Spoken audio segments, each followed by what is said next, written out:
Mavs fans, what's going on? Welcome into NBA Now from Chat Sports. I'm your host, Jimmy Crowther, and today I'm breaking down 4 players the Mavs could look to trade for before the NBA deadline. Now, I gotta say, I pulled some of these names from Tim Cato's latest piece in The Athletic, and it all starts out with Robert Covington of the Minnesota Timberwolves. Look, Minnesota is reportedly actively shopping both him and Jeff Teague, their point guard. They're trying to figure out that point guard situation, but here's the deal with Covington.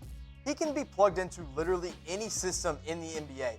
Any playoff team that's looking to make a push, needs a defensive wing and a guy that can make a three-point bucket at any time, is looking at Robert Covington right now. He's on a pretty friendly deal. It's expiring. He is 29 years old, so he's already got that veteran presence. And when he gets plugged into a system, he can start literally for any team in the NBA right now at the small forward or power forward position.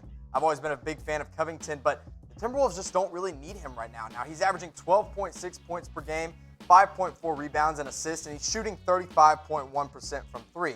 And when I say the Timberwolves don't really need him right now, I say that because the Timberwolves aren't winning games. They're not looking like a playoff team in the Western Conference. Now, the Dallas Mavericks, on the other hand, are making a playoff push, which means they're going to have to face some of the best wings in the Western Conference right now. Some of those names include Kawhi Leonard of the Los Angeles Clippers, of course. LeBron James having an MVP-type year, which is just amazing at the stage he's at for the Lakers. Paul George, another wing for the Clippers.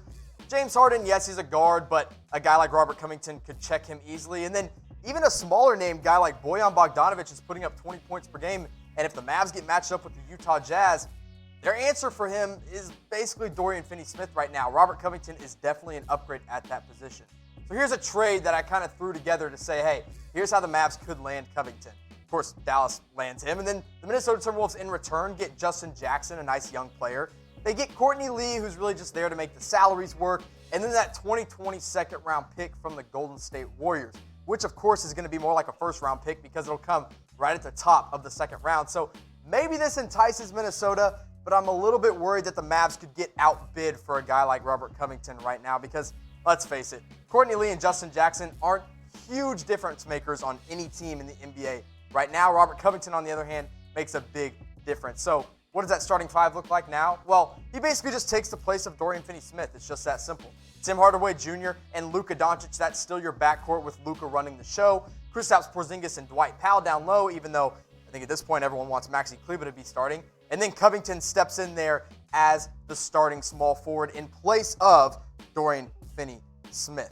Now, Mavs fans, you might get hit with an ad break here, but here's what it's going to give you a chance to do is subscribe to Chat Sports. Just scroll down while the ad's going, subscribe, and by the time you scroll back up, the video is going to be going once again.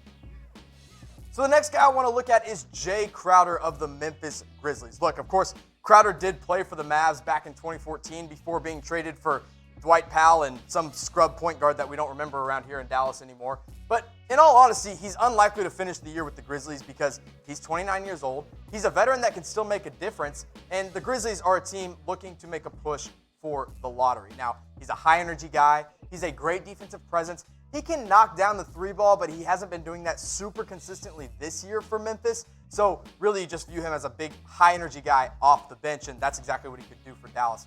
Now, for Memphis this year, he's putting up 10.5 points per game. Really solid rebounder at his size at 6.1 per game. There's the three-point percentage, a little bit shaky at best at 31%. Now, he's not really the Grizzly that most Mavs fans have been talking about trading for. That has been more circled around Andre Iguodala. So let's put them side by side. Of course, Iggy's stats here are from 2018-2019 because he has not played a game this year for the Memphis Grizzlies, nor will he ever play a game in a Grizzly uniform.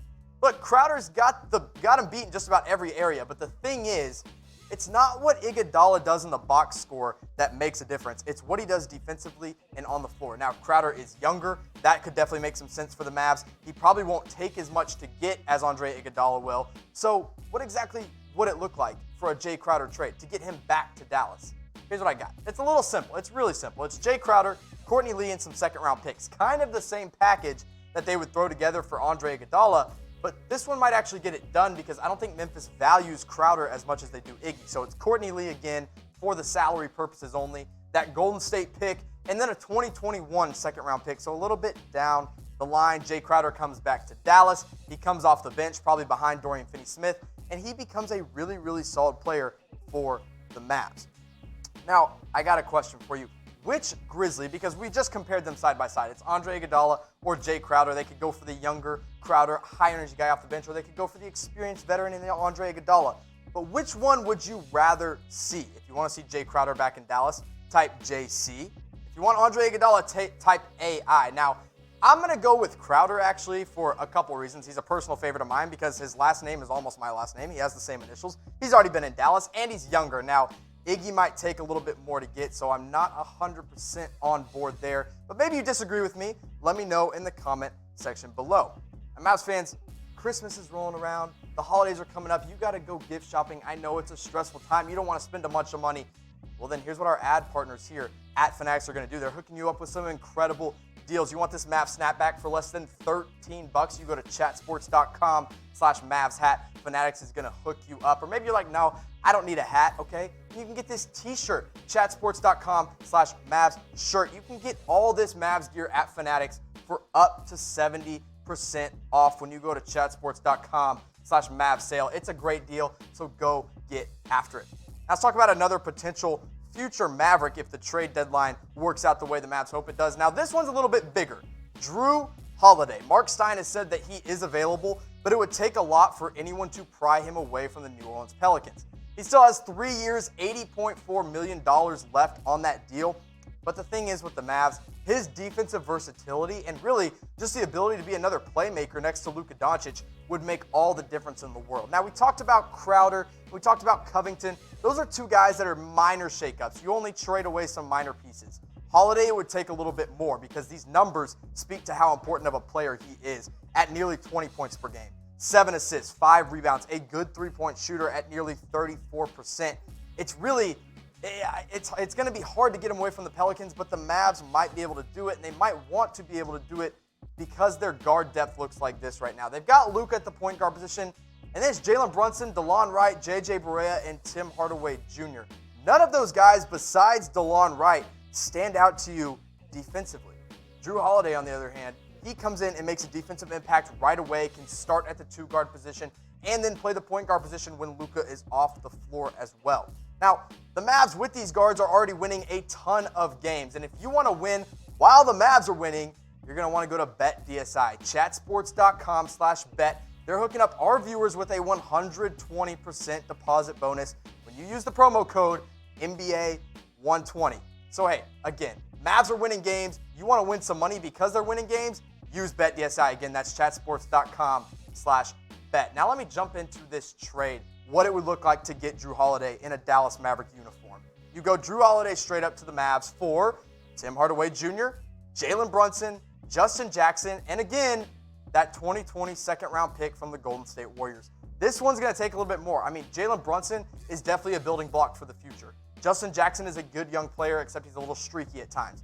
Tim Hardaway Jr. has actually been really, really good for the Dallas Mavericks this year. He's not just another trade piece. Now he's becoming a valuable member of that starting five. But you got to give up a lot to get a lot. And that's what the Mavs do here with Jrue Holiday by really solidifying this starting five in Dallas. Luka and Jrue, that's your new backcourt with Dorian Finney-Smith, Porzingis, and Dwight Powell. So you get the defensive versatility of guys like Jrue Holiday and Dorian Finney-Smith, a shot blocker, a rim protector, and Kristaps Porzingis. And then, of course, the MVP-type player that Luka Doncic is, and then Dwight Powell there in the middle. However you feel about him, there's not a whole lot to say besides a great rim roller indeed.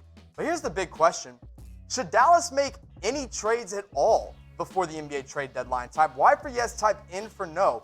Right now, historically, the Mavs are at an incredible offensive pace. They might not need to make any deals. They've got some great team chemistry going, but maybe you want to see them shake it up. Let me know what you think in the comment section below.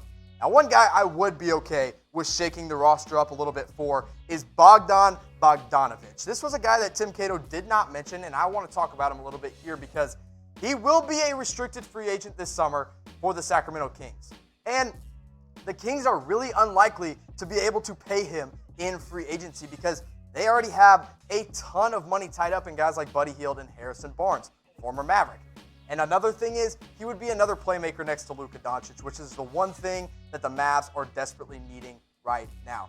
Bogey's putting up great numbers for the Kings off the bench as a six-man, 15 points per game, 4 assists, 3 boards. But the most important thing he does is shoot the ball from three so well at 40.1%. 100%. I love what I've seen out of Bogdanovic this year, and I think the Kings are really getting his trade value up because they know they're not going to be able to pay him. They're going to have to give him up and probably get something in return so they don't just lose him in free agency.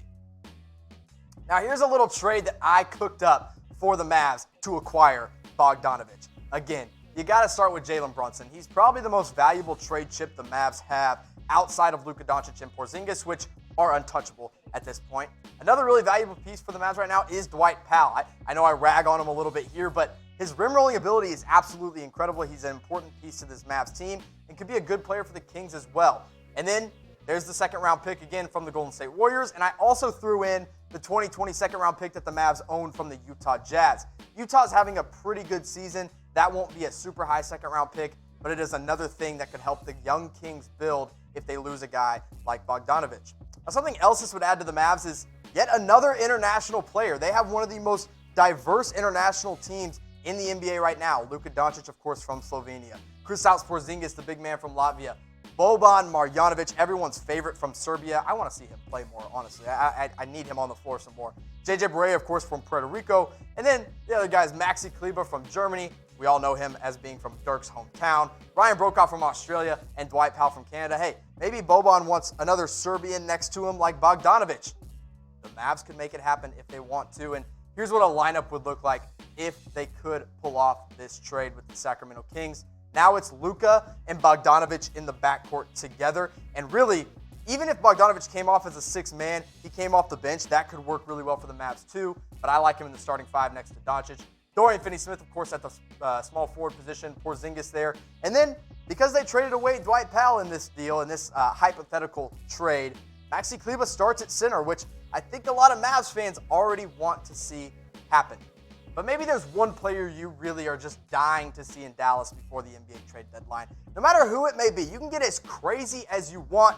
Let me know in the comment section below who you want to see the Mavs trade for before the NBA trade deadline.